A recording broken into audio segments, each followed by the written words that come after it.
Administración simultánea de un sedante más un agente bloqueador neuromuscular para obtener un paciente rápidamente inconsciente y flácido en ese orden y facilitar la intubación minimizando el riesgo de aspiración. Indicaciones. Intubación no anticipada que se prevé de difícil acceso. Contraindicaciones. Estas son relativas. Un ejemplo es el bloqueo neuromuscular con probabilidad de que se cause falla en la intubación o en la posterior ventilación mecánica. Secuencia. Mnemotecnia de las 7 Ps. Preparación, preoxigenación, pretratamiento, parálisis con inducción, protección y posicionamiento, prueba y fijación, postintubación, cuidados. A continuación detallaremos cada una. Preparación. Objetivo. Maximizar las oportunidades de una intubación exitosa al primer intento. Dentro de los requerimientos presentamos la siguiente mnemotecnia. StopMate, succión, herramientas para intubación como laringoscopio, hojas, fibroscopio, recursos para una correcta oxigenación, posicionamiento, monitoreo del paciente, el cual incluye electrocardiografía, oximetría de pulso, control de presión arterial, sensor de CO2, un manejo correcto de la vía aérea, para el cual necesitamos, por ejemplo, un dispositivo bolsa mascarilla tipo ambú, un acceso intravenoso, pero de preferencia 2, y tener listos los diferentes medicamentos, como un agente inductor, un bloqueante neuromuscular y premedicación. En pacientes con posible lesión espinal y no inmovilizados, la oxigenación se mejora colocándolos en posición de cabeza hacia arriba a 20 grados, y obtenemos esto con las siguientes maniobras: elevación del mentón y tracción mandibular, mientras que en pacientes inmovilizados, la oxigenación mejora colocándolos en posición reversa Trendelenburg a 30 grados. Recordemos, a cualquier paciente que podría requerir intubación de emergencia se le debe administrar inmediatamente altos flujos y concentraciones de oxígeno. Este desplaza o lava el nitrógeno de los pulmones, convirtiendo la capacidad residual funcional en un reservorio de oxígeno. En pacientes críticos, periodos de preoxigenación largos, como 3 a 5 minutos, no proveen un beneficio significativo. En pacientes conscientes, 8 respiraciones del tipo capacidad vital pueden ser usadas, logrando una preoxigenación óptima en menos de un minuto. Durante el periodo de apnea, la oxigenoterapia por bigotera a flujos de 5 litros minuto puede extender el periodo adecuado de saturación de oxígeno. En pacientes que no mantienen saturaciones sobre el 90% después de altos flujos de oxígeno y que a juicio clínico toleren CPAP o PEP, esta puede alargar el periodo de apnea. La preoxigenación es esencial para evitar la necesidad de una ventilación asistida entre la parálisis y la colocación del tubo endotraqueal, y esta, de ser necesaria, solo debe ser reservada para pacientes hipóxicos. Se debe ventilar evitando excesiva fuerza y con frecuencias lentas, 8 por minuto, y a volúmenes bajos, 8 ml por kilogramo, ayudando a prevenir barotrauma y distensión abdominal. Como evidenciamos en la matriz, un adulto sano de 70 kilogramos mantiene una saturación de oxígeno por sobre 90% aproximadamente 8 minutos.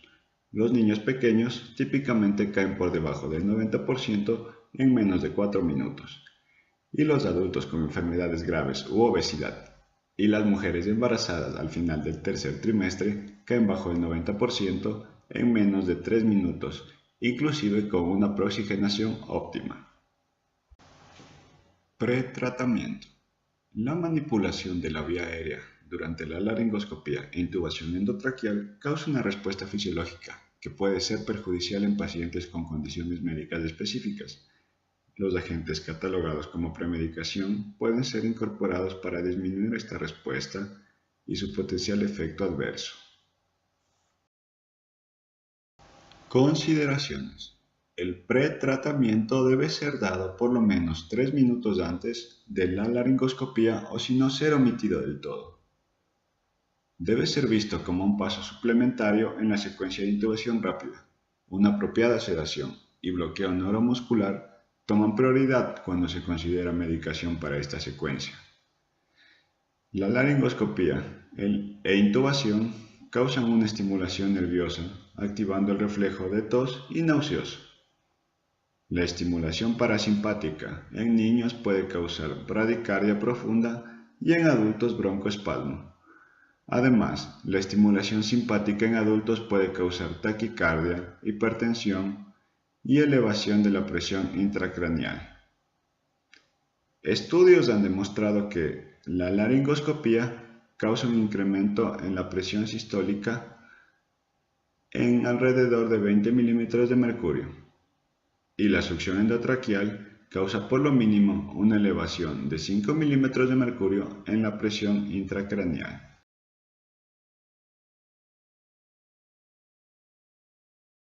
Atropina.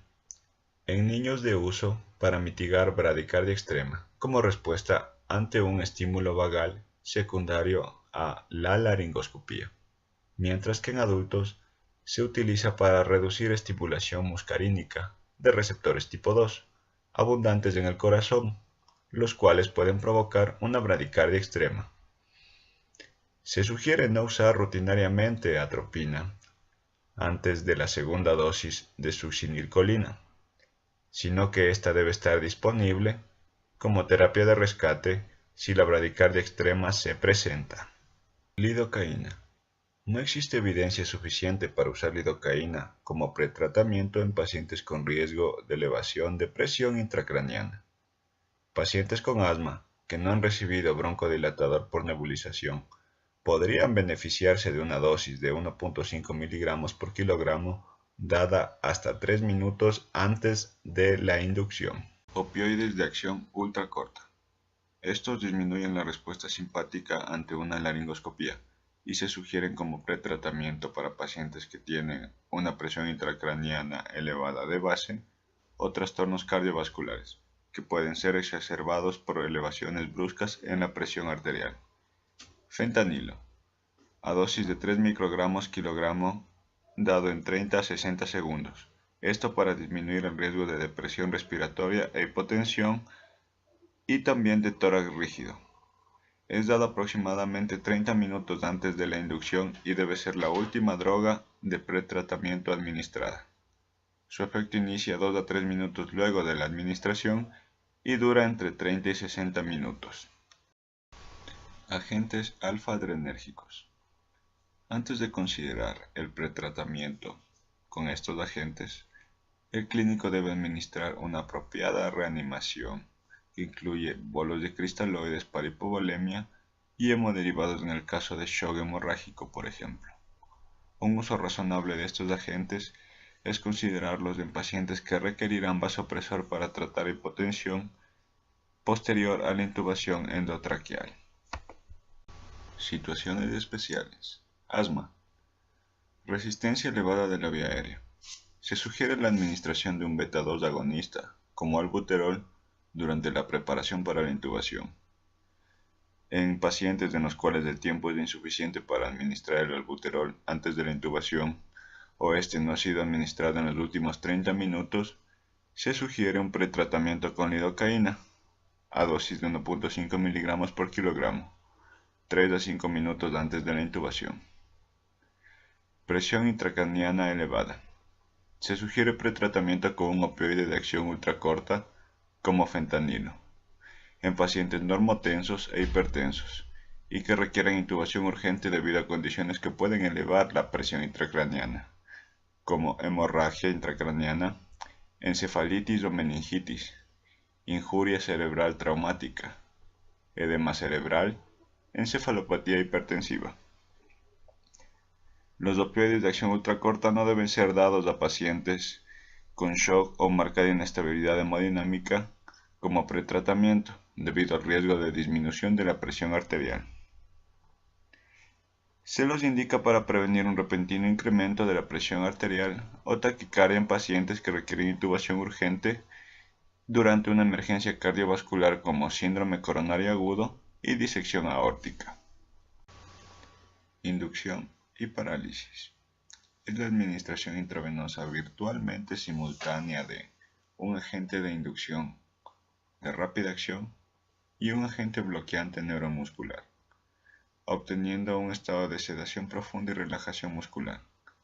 Se debe precalcular la dosis de cada uno de los agentes para mejorar el efecto deseado y mitigar los efectos adversos.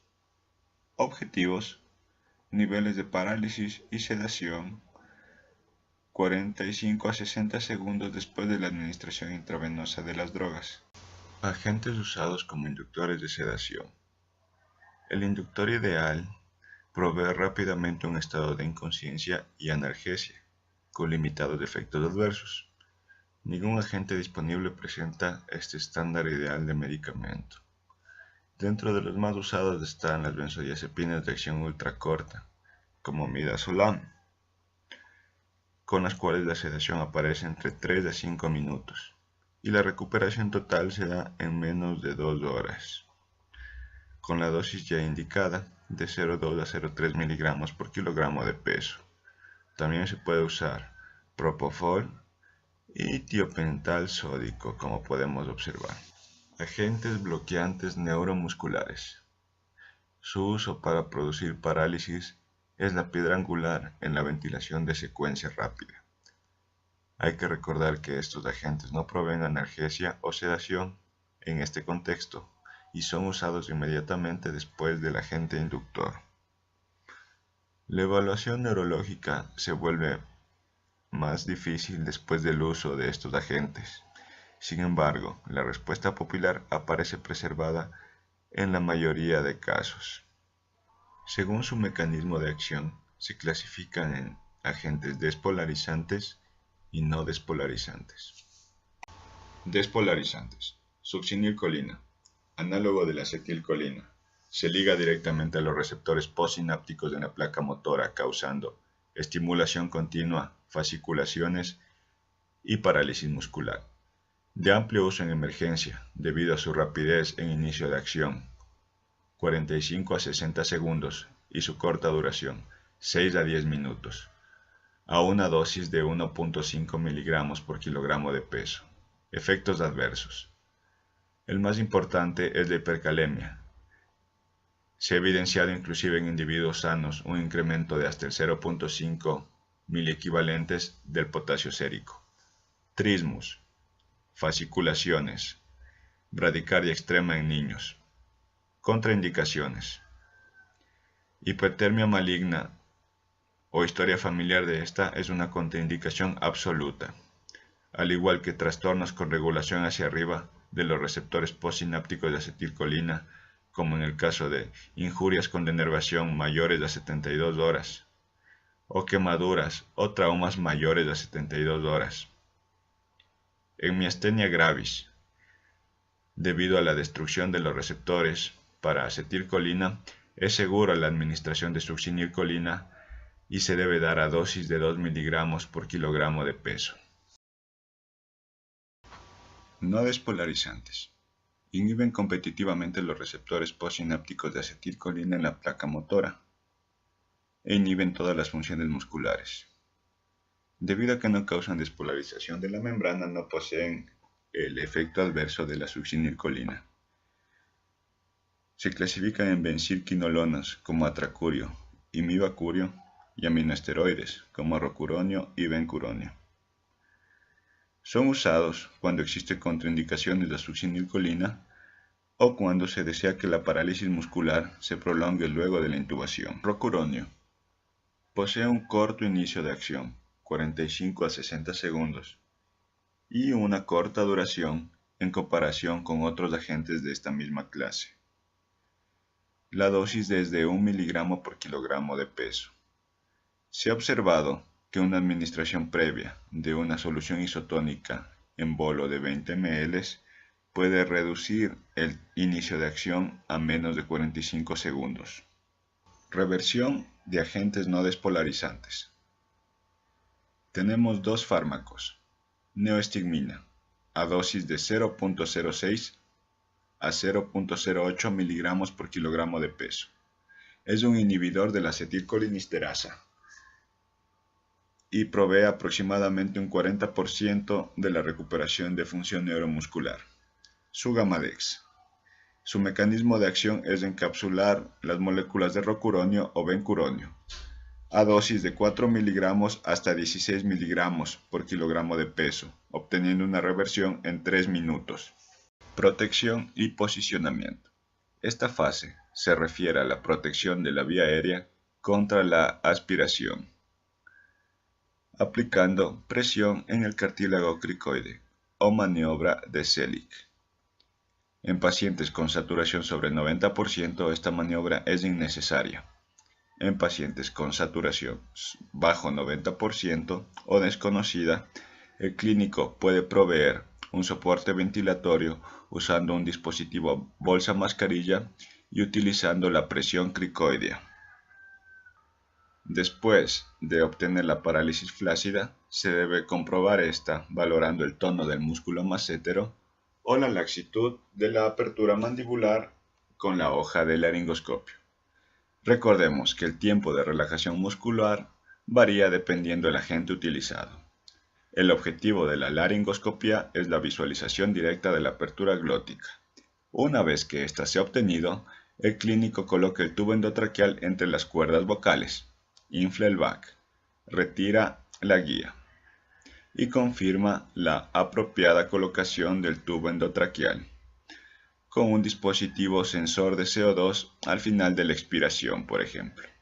Recordemos que los indicadores clínicos como la auscultación de respiraciones sobre los campos pulmonares no son una confirmación fidedigna de una adecuada colocación de tubo endotraqueal. Manejo post-intubación. La intubación de secuencia rápida permanece incompleta hasta que el tubo ha sido correctamente asegurado. Una radiografía de tórax post-procedimiento es necesaria para confirmar la profundidad del tubo, así como evaluar el barotrauma. La disminución del retorno venoso y la sedación son las principales causas de hipotensión. El clínico debe considerar otras causas potencialmente peligrosas como neumotórax o isquemia cardíaca. Se inicia la ventilación mecánica.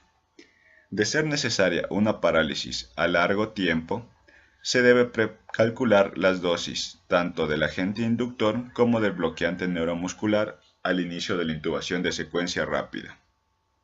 Debemos recordar que la parálisis disminuye la capacidad de comunicar el dolor o distrés por parte del paciente.